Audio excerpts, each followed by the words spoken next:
하나님의 말씀 신약 성경 에베소서 2장 20절 보겠습니다.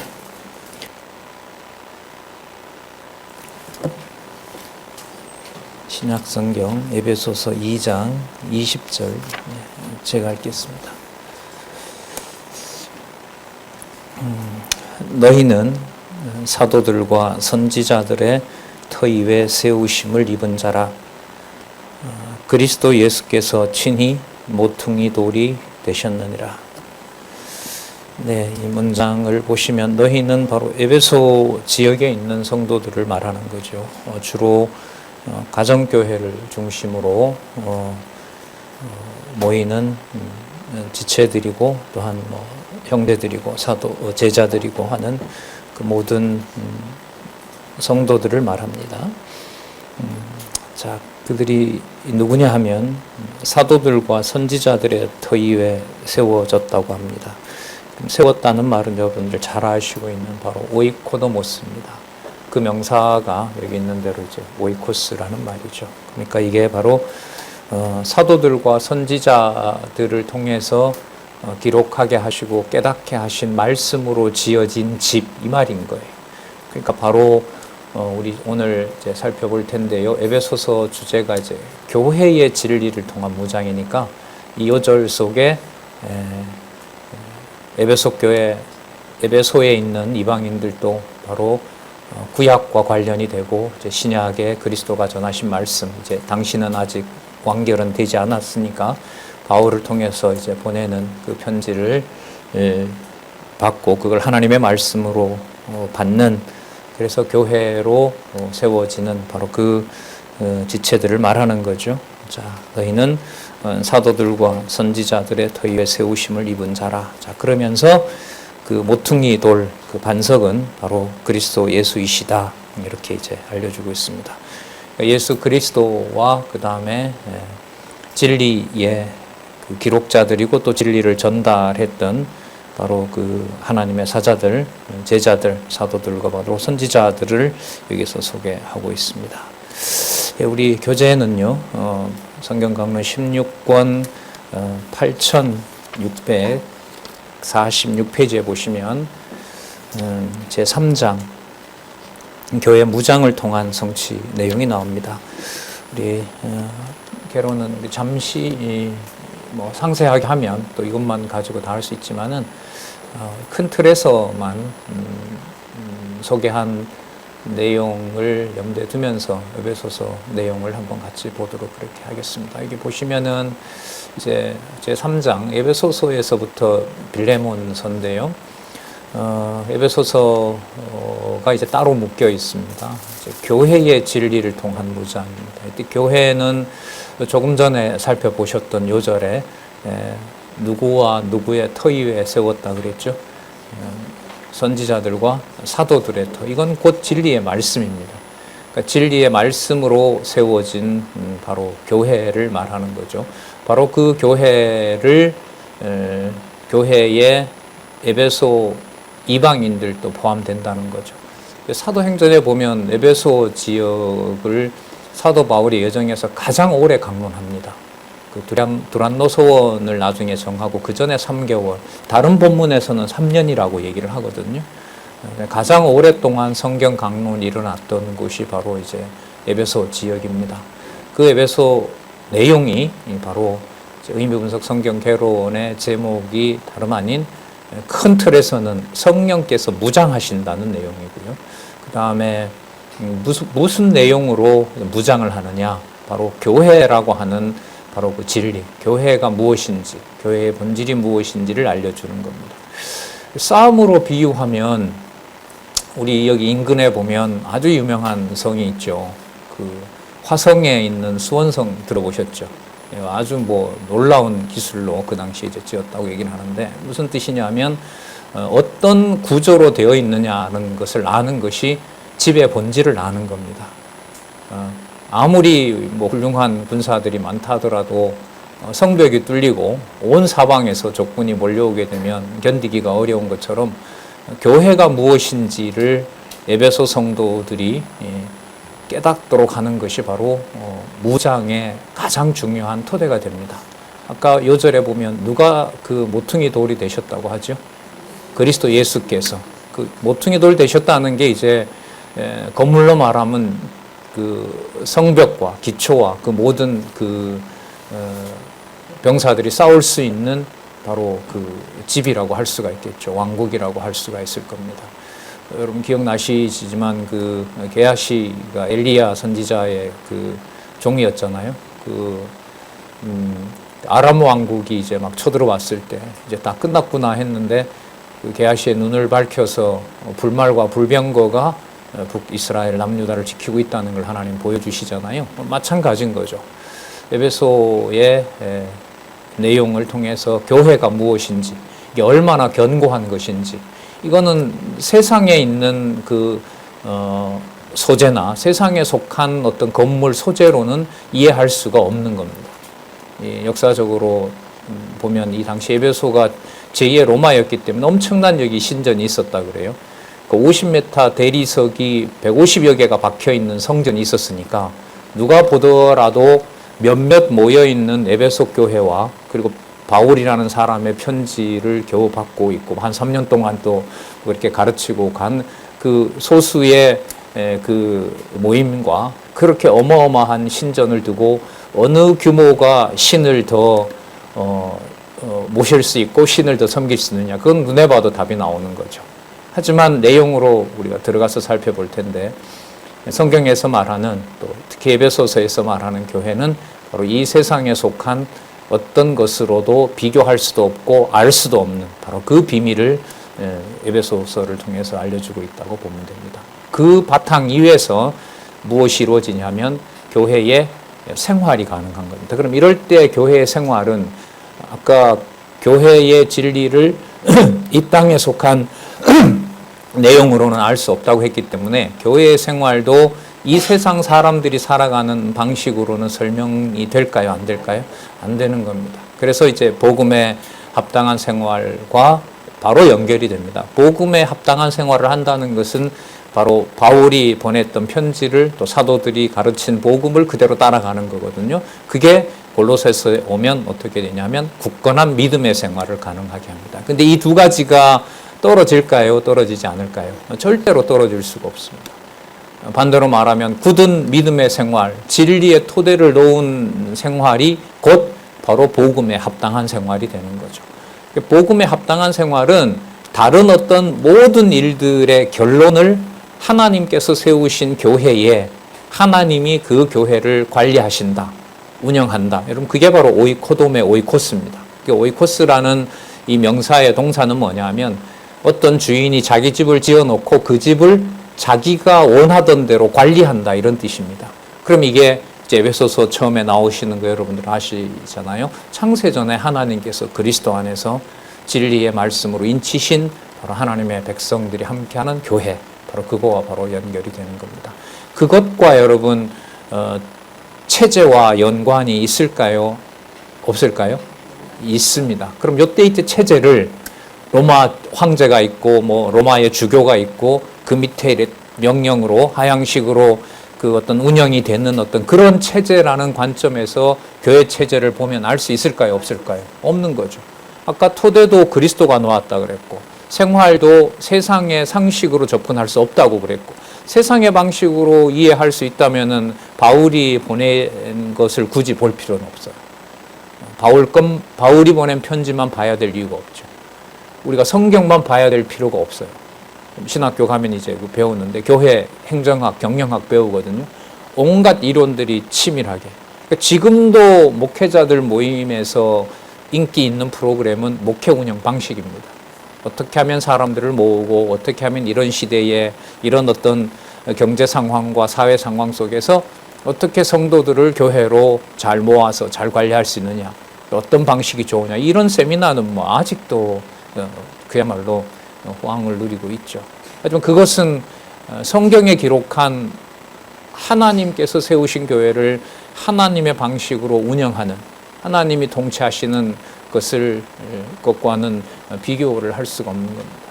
그렇게 되면 세상에 그것도 맞고 지금 말씀드리려고 하는 디모데 전후서, 그 다음에 디도서, 빌레몬서 그 내용이 다른 것과 비교가 되는 바울이 얘기한 것 중에 하나 이렇게 되는 거겠죠. 자, 그렇다면은 교회의 근본적인 이해, 그리고 그 이해를 바탕으로 성도들의 생활이 이해가 되고 반드시 진리의 말씀으로, 그러니까 굳건한 믿음의 생활과 아까 에베소서 요절에 뭐와 뭐 위에 선다 그랬죠? 누구와 뭐의 터 위에 선다고요? 사도들과 선지자들의 터, 그게 여러분 성경 진리 아니겠습니까? 거기에 굳건한 믿음의 생활이 세워지고요. 그러면 교회 체제는 다른 데로 벗어날 수가 없어요. 앞에 있는 이 내용을 따라가는 거죠. 뭐 이외에 세우는 삶을 더 성령의 인도하심으로 할 수 있다는 거죠.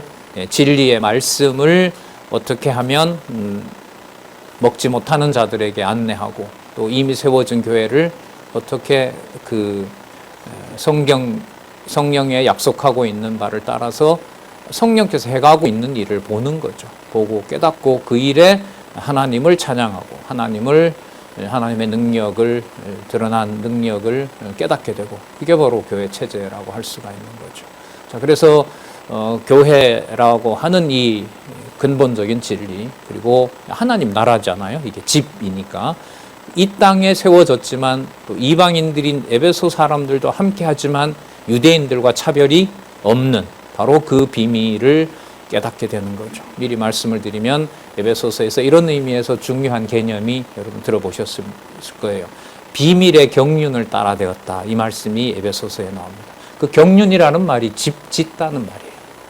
하나님께서 지으시는 집 언제 있었어요? 창세 전에. 그게 비밀이었어요. 그 비밀이 드러나게 됩니다. 그게 경륜입니다. 누구를 통하여? 예수 그리스도를 통하여. 바로 그 경륜을 따라서, 그 하나님의 운영 방식을 따라서 하나님의 교회가 세워졌고 어느 누구도 거기에 침범할 수가 없습니다. 그래서 이것도 본문에 나오죠. 1장 10절에 나오잖아요. 그리스도가 하늘과 땅을 뭐 하려 하신다? 통일시킨다. 거기에 이제 무장의 확실한 내용들이 거기 들어있죠. 그게 생활의 토대가 되는 거고요. 반드시 진리와 함께 토대가 만들어지는 겁니다. 그리고 그 진리의 말씀이 체제를 만들게 됩니다. 그렇잖아요. 진리가 없는데 체제를 만들었다. 그러면 어디에 속한 체제겠어요? 세상에 속한 체제인 거죠. 그러니까 굳건한 믿음의 생활이므로 하나님의 살았고 운동력 있는 말씀이 만들어내는 체제. 그러면 살았고 운동력 있는 말씀이 공급이 되질 않는데 아름다운 하나님의 교회가 체제가 서지겠어요? 절대로 불가능합니다. 혹시나 오해하실 것 같아서 하나 말씀드리면, 말씀으로 체제가 세워진다고 해서요, 가정교회 예를 들면 모든 사람이 동일하게 내가 원하는 방식대로 다 말씀 듣는다는 것 자체를 말하는 게 아닙니다. 아닙니다. 아까 우리 에베소서 요절을 살펴봤잖아요. 누가 모퉁이 돌이 되신다 그랬죠? 그리스도 예수가 모퉁이 돌이 되시고 그분이 하늘과 땅을 통일시키는 만왕의 왕이시란 말이죠. 그분의 통치가 각 가정마다 각 개인에게 어떻게 통치되는지는 모릅니다. 단 진리의 말씀이 없이는 하나님의 교회는 절대로 무장이 된다 안 된다? 안 된다. 그것만큼 분명합니다. 근데 이제 우리는 이걸 이제 일치시키거든요. 내가 내 원하는 방식대로 교회가 세워지는 것이 온전한 교회이다. 바람대로 다 되면 좋겠죠. 에덴동산, 타락전 에덴동산처럼, 혹은 요한계시록에서 약속하고 있는 그 교회처럼. 하지만 거기는 다분히 누가 원하는 바가 많이 개입됩니까? 내가 원하는 바가. 이렇게 들었는데도 이만큼밖에 안 왔냐. 아마 다들 그런 고민을 하시고 사시고 많이들 하셨을 것이고 앞으로도 겪으실 겁니다. 저 역시도 마찬가지고. 그래서 그리스도의 통치를 가정교회를 통해서 보느냐, 아니면 내가 원하는 방식대로 내 기분도 충족하면서 내가 만족하는 선에서 가정교회를 바라보느냐. 욕망으로, 본능으로 보면 후자가 실현되면 얼마나 좋겠습니까? 그런데 그렇게 안 되죠. 안 되죠. 그야말로 진리가 공급되면서 살았고 운동력 있는 말씀이 통치하시느냐. 이것은 전적으로 그리스도의 주권과 은혜 가운데 있는 겁니다. 그러니까 기도할 수밖에 없고 찬양할 수밖에 없는 겁니다. 이 에베소 내용에 들어가 보시면 나오지만 에베소 교회가 보통 심각한 게 아닙니다. 이 에베소 교회요, 요한계시록에 가면 에베소 교회가 처음 사랑을 버립니다. 예루살렘 망한 후에는, 그러니까 이 기록으로 보면 역사적으로 보면 40년 두가리죠. 이게 50년대 중반 60년대 초에 썼다고 하니까 계시록이 95년이잖아요 보통. 그러니까 35년 후. 그리고 디모데 후서에 가면 에베소 교회가 당시에 아시아 교회의 중심이었거든요. 에베소 교회가 어떤 평을 받습니까? 한 사람도 남는 자가 없다 그럽니다.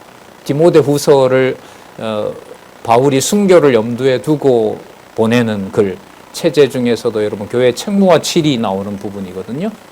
거기 내용을 보면 2장에도 나오고 4장에도 나오는데 아시아 모든 교회가 뭐 했다고요? 바울을 버립니다. 저 모릅니다. 바울. 이렇게 된 상황입니다. 그러면 여러분 에베소서의 내용이 공허한 거죠. 3년이나 가르쳤고 감옥에 있는데 바울을 모른다고 부인하고 한 사람도 아시아에 안 남아있다고 하니까 바울이 보낸 에베소서가 아무런 의미가 없는 거 아닙니까? 실패했으니까. 아니래요, 저기서 권사님. 기운이 없어서 말씀 못하고. 그럼 그 교회는 한 사람도 남지 않는 에베소 교회에 실질적인 교회가 있는 거예요, 없는 거예요? 우리가 확인할 수 있는 교회 모임이 실제로 있다는 거예요, 없다는 거예요? 없다는 거잖아요. 그런데도 여전히 에베소 교회가 에베소에 보낸 에베소서는 여전히 에베소 지역에 관계가 있는 겁니까? 왜 관계가 있어요? 누구를 주어로 놔야 돼요? 주 예수 그리스도가 통치하신다는 거죠. 그런데 순서가 좀 바뀌어서 그런데 그 디모데 후서 다음에 요한계시록에 가면 그 에베소 교인들에게 첫사랑을 회복하고 생명의 면류관이 준비되어 있다는 호소를 하죠. 이게 여러분 이해가 안 되잖아요. 전 이해가 안 돼요. 분명히 디모데 후서에서는 아무도 없다고 했는데 나중에 사도 요한은 에베소에다 편지를 보내서 무엇을 약속을 해요? 생명의 면류관을 약속한다는 거죠. 그럼 이 말은 누가 볼 때 서고 무너졌고 몇 명이 있고 어떤 모임이 어떻게 운영이 되고 이 말을 여러분 우리가 생각하는 사실 이상일까요? 아니면 훨씬 그 이상일까요? 훨씬 그 이상입니다. 잠시 좀 서론이 길었습니다만 이 고민을 같이 하시면서 에베소서 1장에서부터 6장까지 교회의 진리 이 내용이 왜 이게 무장과 연관이 되는 건지, 그리고 아까 말씀드렸던 하늘과 땅이 통일되는 이 사건, 이건 규모가 커야만 이루어지는 일일까요? 아니죠. 두세 사람이 주 예수 그리스도를 머리로 고백하고 찬양하는 곳이면 어디서나 바로 이 교회의 진리는 확고하게 서 있다는 겁니다. 자, 결론 우리 잠시 보면은요, 1장과 2장 신약교회의 설립, 신약교회의 반대말을 굳이 찾자면 구약교회겠죠. 그러면 구약교회라는 말은 구약에도 뭐가 나온다 이 말이에요? 교회가 나온다는 말이죠. 예. 그것은 다음에 본문에 들어가서 말씀을 드리도록 하고요. 성경 신학, 우리 성경 강론집에서는 분명하죠. 이른바 세 번째 단락에 가면 바로 이 모든 내용들의 근거가 어디에 있다? 구약에 근거를 두고 있다. 구약의 언약한 대로 이루어졌다. 그래서 여호와가 나올 수밖에 없죠. 참조로요. 그 에베소서의 여호와는요. 2장 21절하고 5장 19절에 있습니다. 2장 21절과 제가 찾아본 5장 19절에 있으니까요. 참조하시고요. 본문에 가서 또 볼게요. 그 다음에 세워주신 교회를 어떻게 하시냐면 성장하도록 하십니다. 그리고 성장하도록 한 교회가 바로 생활하도록 하시는 내용. 바로 이때 내용들을 우리가 4장 17절에서 6장 24절까지 그렇게 살펴보도록 하겠습니다. 이것은 바로 그 다음에 나오는 빌립보서와 바로 연결이 됩니다. 자, 그 논리적 순서가 어떻게 되는지 이제 본문을 따라가야 되고 강론집에 끊어지지 않는 페이지의 의미가 본문을 연결해 가고 있다는 것을 소개해 준다. 그렇게 이제 정리를 하시고 살펴보도록 그렇게 하겠습니다. 먼저 1장에서부터 2장까지 신약교회의 설립, 설립입니다. 먼저 신약교회 설립의 기초를 보도록 하겠습니다. 자, 성부 하나님의 예정, 성자 하나님의 구속, 성령 하나님의 인치심. 우리가 보통 성부, 성자, 성령 삼위 하나님이다라고 이렇게 얘기를 하죠.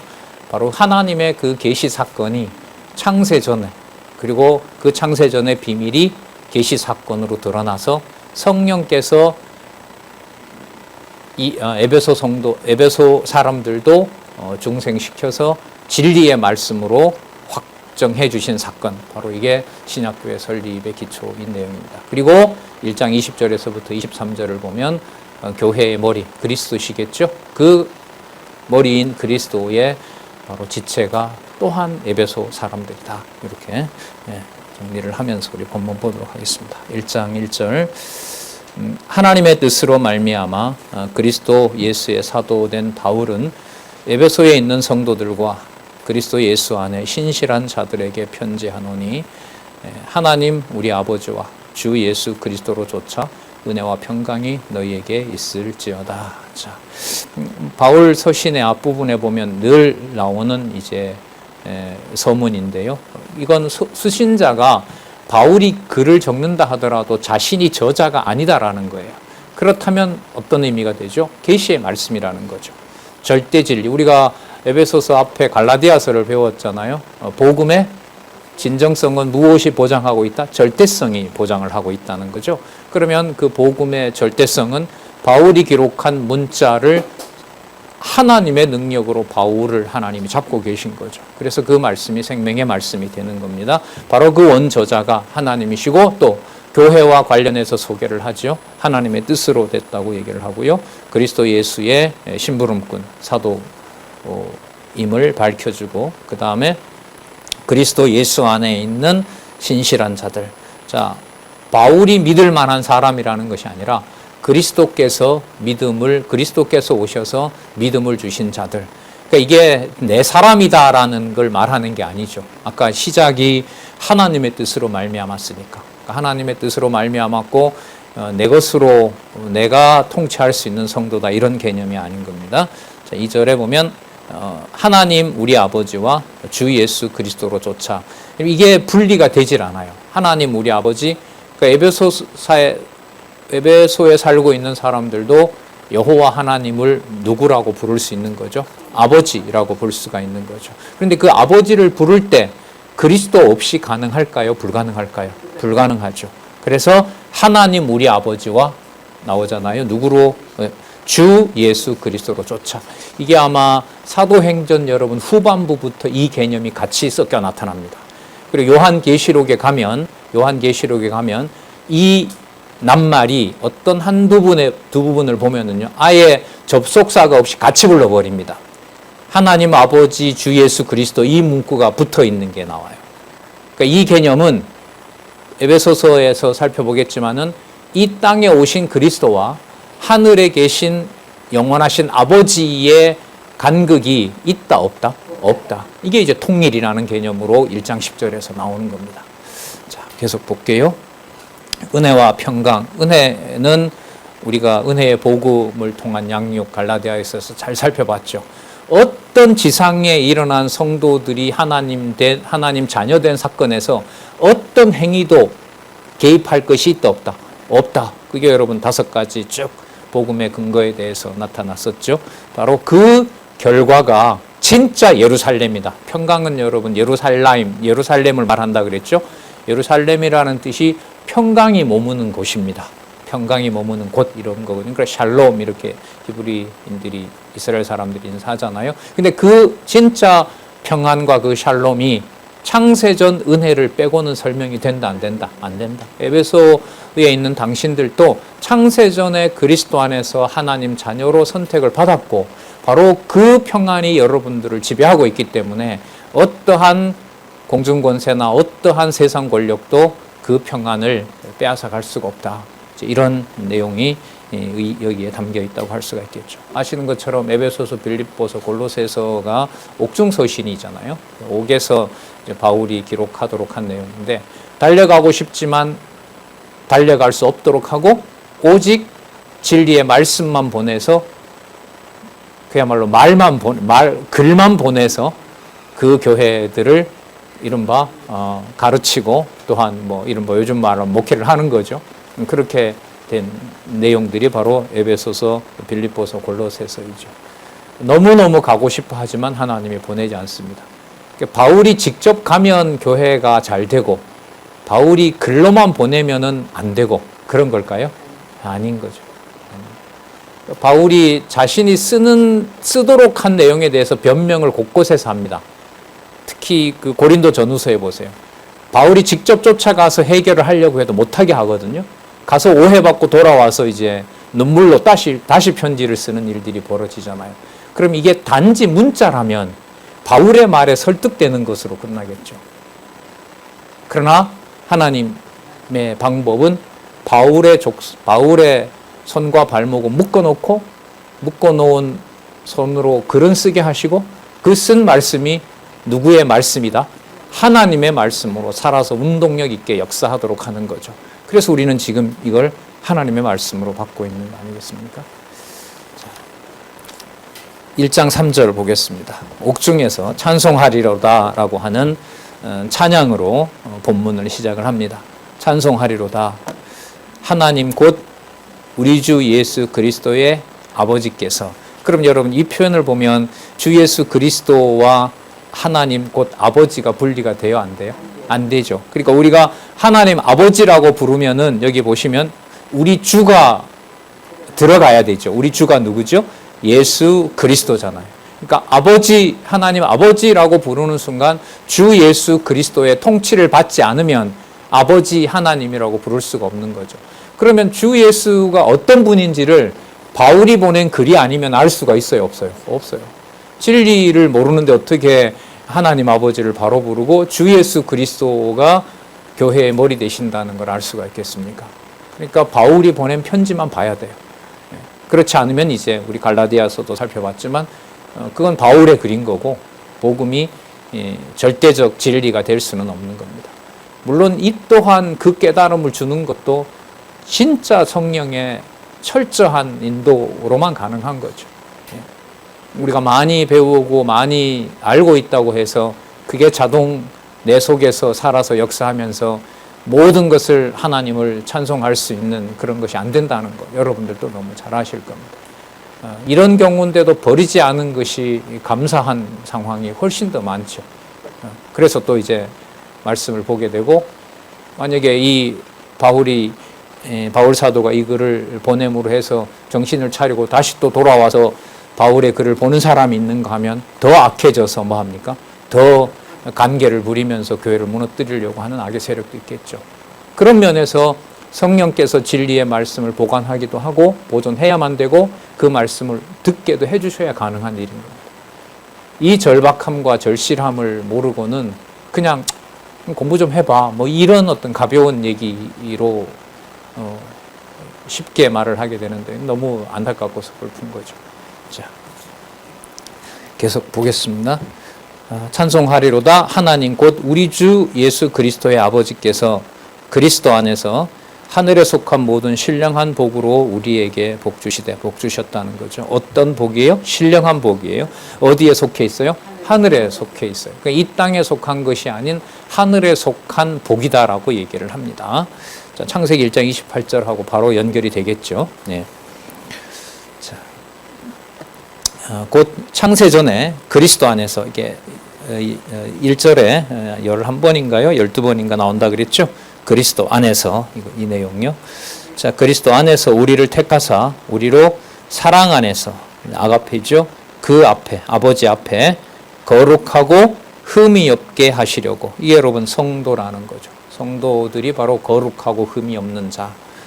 그리고 이 내용이 뭐하고 관계되냐 하면 교회 무장하고 관계가 되는 겁니다. 그러니까 이 땅에 그냥 그렇게 살아가는 에베소인들처럼 보이지만 그들은 언제? 창세전에 누구 안에서? 그리스도 안에서 어떤 자로? 거룩하고 흠이 없는 자로 그런 자를 이 땅에 보내셔서 세상의 공중권세 잡은 자들에게 그 시대의 풍조에 살면서 예수 그리스도도 모르고 하나님도 모르고 한 이들에게 비밀의 경륜이 나타나서 하나님의 교회 방식을 따라서 에베소 사람들에게도 바로 주 예수 그리스도와 하나님 아버지가 속계가 되었다. 이거 아니겠습니까? 자, 그 앞에서 거룩하고 흠이 없게 하시려고 그 기쁘신 뜻대로 우리를 예정하사 예수 그리스도로 말미암아 누구의 아들이 됐어요? 네, 하나님의 아들이 되게 하셨다. 이렇게 이제 5절까지 내용이죠. 자, 그 목적은 그의 사랑하시는 자 안에서, 그는 하나님이세요. 하나님이 사랑하시는 자 누구겠습니까? 그리스도겠죠. 그리스도 안에서 우리에게 거저 주시는 바 그의 아버지의 은혜의 영광을 찬미하게 하려는 것이라. 자, 우리에게 거저 주시는 바 아버지의 은혜의 영광을 찬양하게 하려는 것이라.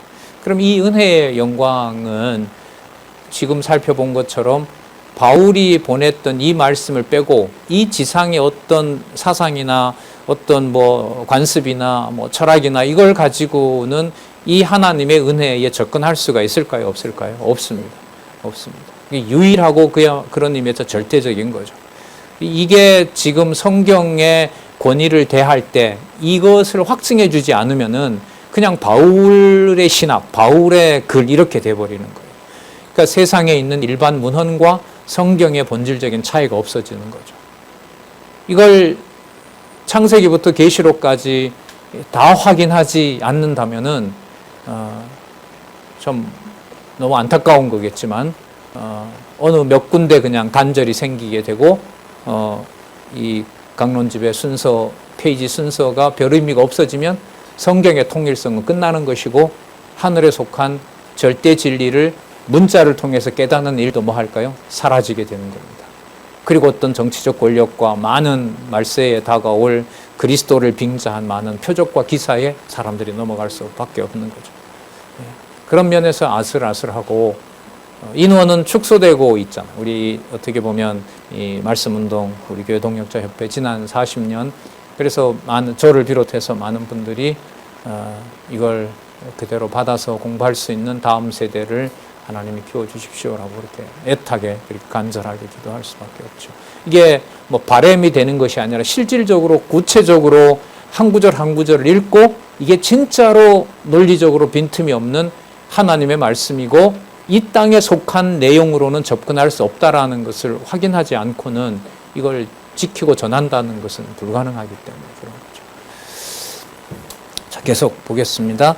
그의 사랑하시는 자 안에서 우리에게 거저 주시는 바 그의 아버지의 은혜의 영광을 찬미하게 하려는 것이라. 자, 그럼 그 다음 볼까요? 11절에서부터 12절까지 구속에 대한 동기 및 결과로 최종 목적을 알려주는데 7절부터죠. 7절부터 12절까지 성자 하나님의 구속 사건이 나옵니다. 자, 아까 계속 강조되는 개념이 그리스도 안에서라고 얘기했죠. 자, 또 볼게요. 우리가 그리스도 안에서. 여러분, 그리스도 안에서가 2000년 전에 오신 그리스도입니까? 지금 창세 전부터 계신 그리스도입니까? 창세 전부터 계신 그리스도에 대해서 앞에 요한복음에서 우리가 살펴봤었죠. 누구의 본성이 나옵니까? 하나님의 본성. 그러니까 이 땅에 오신 나사렛 예수의 본성이 인성이 아니라 신성이다, 하나님이다라는 거 우리가 요한복음에서 확인했습니다. 자, 그 이해를 바탕으로 에베소서의 창세전 그리스도를 이해하는 것과 2000년 전에 왔던 그 그리스도, 이것하고는 다른 거예요. 차원이 달라집니다.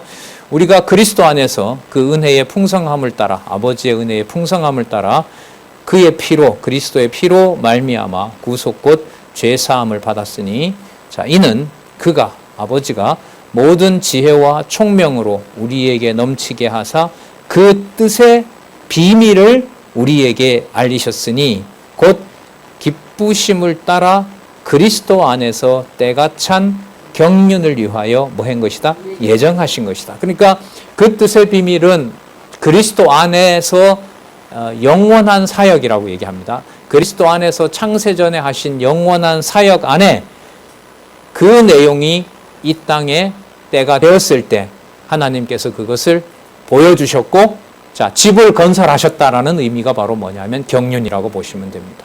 그러니까 때가 찬 경륜이라는 말은 예수님께서 회개하라, 뭐가 가까웠다? 예, 천국이 가까웠다. 그 개념하고도 맞물려 있는 거죠. 그리스도가 오셔서 선포하셨던. 그래서 그리스도 안에서 때가 찬 하나님께서 계획해 놓은 그 때가 찼으므로 무엇을 위하여? 경륜을 위하여. 그러니까 하나님이 세워놓은 그 집을 하나님의 경영 방식을 따라서, 아까 이미 답은 나왔어요. 누구 안에서 된다는 거죠? 그리스도 안에서. 창세전부터 계신 그리스도 안에서 하나님의 방식으로 세워가는 집 관리, 바로 그 교회의 비밀을 에베소 성도들에게 알려주는 겁니다.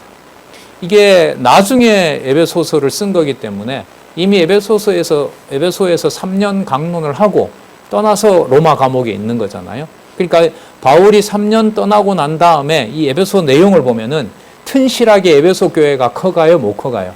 못 커갑니다. 이 내용을 읽어보면 온갖 그 이방의 그 우상 신전의 내용들이 이 교회에 들어와 있고요. 생활은 이루 말할 수 없이 그 난잡하고요.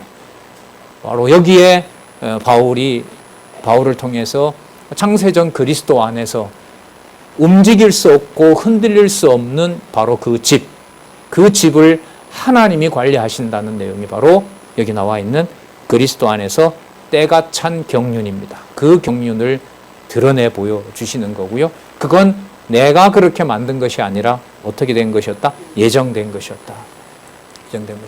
그러니까 가정교회에서부터 지체를 그리스도 안에서 본다는 말은 어디에 있는 비밀이 계시되는 거죠? 창세전에 확정해 놓았던 하나님의 집이 그 가정을 통해서 일단 혈육을 통해서 뭐 하는 거죠? 드러나는 겁니다. 이런 관점에서 못 봤죠, 교회를.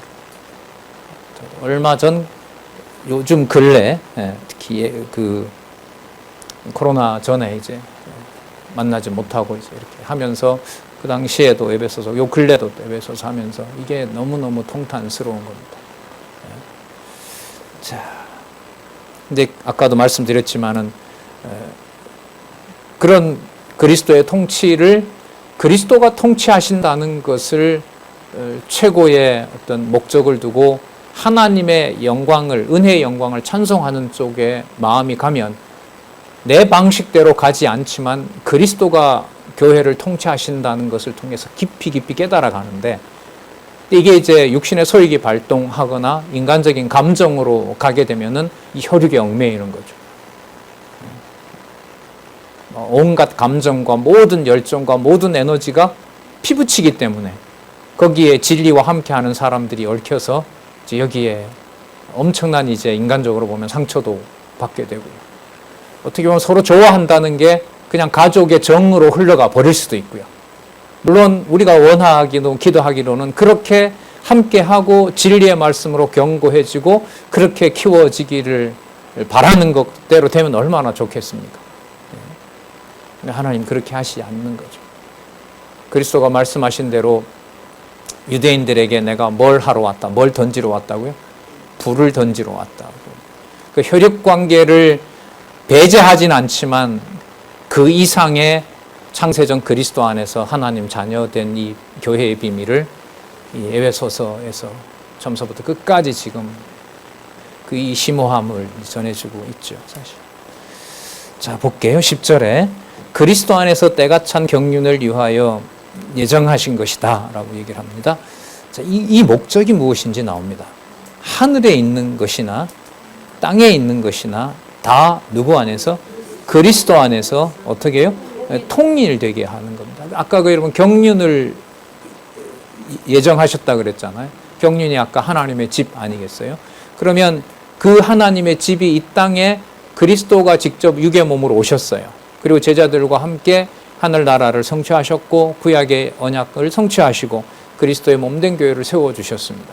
그리고 그 세워주신 교회가 12명도 분명히 육의 몸을 가진 자고 그리스도도 육의 몸을 가지고 왔지만 에베소서 1장 10절에서는 어디와 어디에 있는 사건이 통일됐다 그래요? 하늘과 땅에 있는 것이 통일이 된 거죠. 누구 안에서? 그리스도 안에서. 그러면 여러분 가정교회의 목적이 하늘과 땅을 통일시킨다는 의미가 내 개인적인 어떤 욕심이나 욕망과 우리가 그리는 그런 그림으로 그려질까요? 안 그려질까요? 안 그려져요. 그리고 누구의 통치가 오직 경륜을 드러낸 목적이에요? 그리스도의 통치가 오직 하나님의 계시의 목적이고, 그리고 그것을 하나님의 유대인이든 이방인이든 하나님의 자녀된 자들이 오직 누구의 은혜만 찬양한다?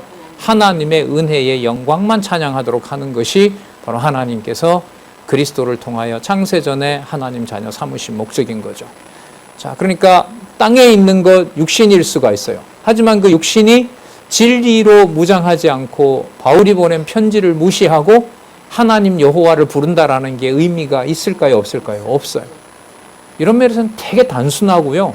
굉장히 냉정한 거죠.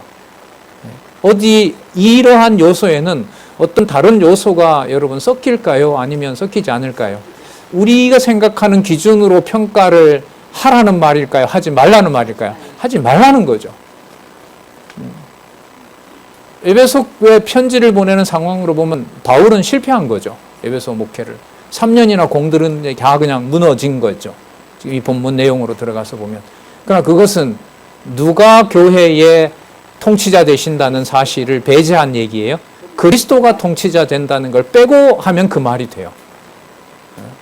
하지만 창세전 그리스도 안에서 하늘과 땅에 있는 사건을 통일시킨다는 말은 아까 때가 찬 경륜이라 그랬잖아요.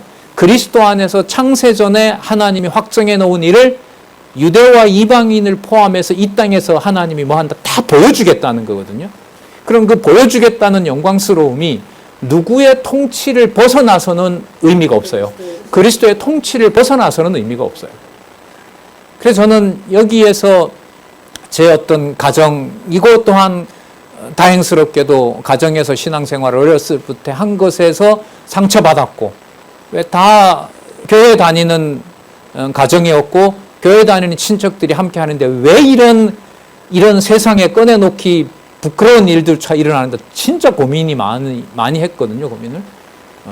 모이면 권사님들이고 장로님들이고 집사님들이고 행사 때 모이면. 그런데 이 세상 사람들과의 큰 차이도 없이 살아가는 이 도대체 권석이라는 게 뭔 의미가 있을까? 굉장히 많은 회의도 하고요. 허구가 아닐까? 교회라는 제도 속에서 그냥 그것도 그 내용을 잘 모르는 사람들이 속아 산 게 아닐까? 뭐 이런 것들 속에서 지켜봤단 말이죠. 자, 오늘 답이 나왔잖아요. 누구의 통치가 영원하다라는 걸 보여주는 게 목적이에요? 그리스도의 통치가. 그럼 그리스도가 아무것도 안 했느냐? 아니죠. 모든 걸 다 해버렸잖아요. 그리스도가. 그죠? 장차 올자 구약시대 당시에 있었던 거, 그리고 장차 올 세대까지. 그러니까 전에도 있었고 그리스도의 통치가 지금도 있고 시방도 있고 또 장차 올 그리스도의 통치가 바로 그 가정교회의 핵심이었고 그리스도가 살아계신 증거에다가 맞춰야 되는데 이 비밀을 모르니까 교회 다니는데 왜 이런 일이 벌어지지라는 게 이제 응어리가 만들어지는 거였어요. 그러면 그렇게 이제 딱 생각하면 모든 게 다 자유로워질까요? 인간적으로 보면 더 힘들어질까요? 공감하세요? 더 힘들어지죠. 더 힘들어진다는 게 여러분 절망으로 갈까요? 성령의 인도하심으로 진리 아래로 인도해주는 계기가 될까요? 거기서 버리면은 성경이고 뭐고 보기 싫어져요. 저 여기 10년 전부터 와서 많이 들었습니다. 배우면 뭐해요? 당신 그렇게 일주일에 초기 개혁할 때 10시간이 넘게 강의했거든요. 어떨 때는 한 달 강의가 80시간이 넘은 때도 있었습니다. 그 배우면 뭐랍니까? 그러니까 저도 인간인지라 화가 조금 날까요? 엄청 날까요? A에서부터 그 다음에 시옷이 들어갈 정도로. 네. 여러분 그게 인간의 감정이 폭발한 것인지 진리 아래로 인도하는 계기가 되는지 누가 하시죠? 예, 그래서 에베소서의 주어는 성령께서예요. 많이 앞으로 교회로 인하여 괴로워하시고 빨리 성경으로 돌아오는 일들이 저뿐만 아니라 여러분들이 꼭꼭 이루어졌으면 좋겠어요. 그냥 공짜로 나눠요. 받을 거 받아야 돼요. 단 그때 함께 공부하고 함께 진리로 이렇게 일주일에 한 번씩 보는 지체들을 통해서 진리의 말씀을 더불어 확인할 수 있다는 게 얼마나 감사한지를 모르죠.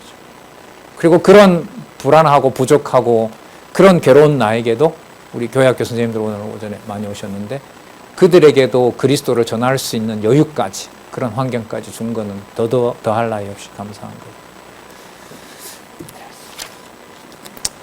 11장 11절 12절 잠시 보고요. 우리 오전 시간 마무리할게요. 자, 모든 일을, 여러분 이 모든 일을 아까 그리스도 안에서 하나님이 창세전에 해놓으신, 지어놓으신 그 경륜과 관계를 지어야 되겠죠. 그죠? 그 모든 일. 그럼 결국 무슨 얘기예요? 그리스도 안에서 창세전에 확정해 놓으신 하나님의 집, 교회, 천국, 이걸 말하는 겁니다. 어디와 어디를 통일시키는? 하늘과 땅을 통일시키는. 그러니까 이 땅에 어떤 형태로 무슨 짓을 하든 하나님의 백성이라면 하늘에 속한 하나님의 통치와 연결이 되게 되어 있어요. 이걸 이제 개인적으로는 잘 모르니까 이 선은 건들지 말고 하나님 치십시오. 이거는 좀 남겨주십시오. 빨리 돌아가야 진리를 볼 수 있고 진리를 봐야 하나님 여호와가 기억이 나니까 그 길은 막지 마십시오. 이런 기도가 생기는 거죠. 모든 일을 그 마음의 원대로 역사하시는 자의 뜻을 따라 하나님이겠죠. 우리가 다시 강조합니다. 무엇을 입어? 예정을 입어. 그 안에서, 그리스도 안에서 뭐가 됐어요? 기업은 하나님의 아들이라는 말입니다. 기업, 하나님의 아들이 되었으니 12절 볼게요. 이는 누구 안에서? 그리스도 안에서 전부터 바라던 우리로. 그러니까 구약 성경 처음부터 지금까지 바랐던 내용은 하나밖에 없어요. 유대인들이 바랐고 이방인들도 가까이 오진 않았지만 너희들도 바라왔던 것, 바로 그것이 우리로 누구의 영광? 하나님의 영광의 찬송이 뭐예요? 되게 하려 함이라. 된다는 말 되게 중요하죠. 된다는 말이 어떤 비유로 보면 딱 들어오냐면요. 여러분, 물이 포도주가 될 수 있어요? 없어요? 없죠. 그러나 그리스도는 하나님이시기 때문에 무엇을 뭘로 되게 하세요? 물이 포도주로 되게 할 수 있어요. 여러분들의 인성과 성품과 인격으로 보면 하늘에 속한 하나님의 비밀을 여러분들은 알 수 있죠. 저는 모르지만 여러분들은 착하시기 때문에 돼요. 말도 안 되는 소리라는 거 아시잖아요. 그럼 그런 여건으로 하늘에 속한 비밀의 경륜, 하나님이 지으신 집을 알까요? 모를까요? 설명을 할 수 있을까요? 없습니다. 그럼 뭐 하게 해주셔야 돼요? 하나님이 주신 그 언약에 따라서 하나님의 영광을 찬송할 수 있도록 되게 해주셔야 돼요. 되게 해주셔야 돼요. 이게 여러분 된다라는 말의 비밀입니다. 바울이 만약에 자기의 권면이라면은 내 말을 들으세요라고 하면 되죠. 근데 그건 바울조차도 너무나 잘 알고 있는 내용이기 때문에 우리로 하나님의 영광의 찬송이 되기를 원합니다. 그렇게 되게 해주십시오. 뒤에 가면 또 이런 맥락에서 다시 또 기도하는 내용이 나오죠. 그런데 다음에 가서 또 살펴보도록 그렇게 하겠습니다. 기도하겠습니다. 하나님 아버지 감사합니다. 볼 수도 없을 뿐만 아니라 또 우리가 보존해온 것도 아닌데 진리의 말씀을 우리 눈앞에 이렇게 확연히 보여주셔서 감사드립니다. 이런 말씀이 이 땅에 있는 것들을 버리게 하시고 하늘에 속한 하나님의 생명의 말씀임을 사모할 수 있는 마음을 주셔서 감사합니다. 하나님 아버지 간절히 원합니다. 우리 지체들, 사역자들 홀로 있든 병원에 있든 요양원에 있든 질병의 가운데 있든 그리스도의 통치가 얼마나 위대하고 하나님께서 주신 은혜의 영광이 놀라운지 하나님 항상 진리의 말씀 아래 있도록 하나님 보호해 주시옵소서. 예수님의 이름으로 기도드렸습니다. 아멘.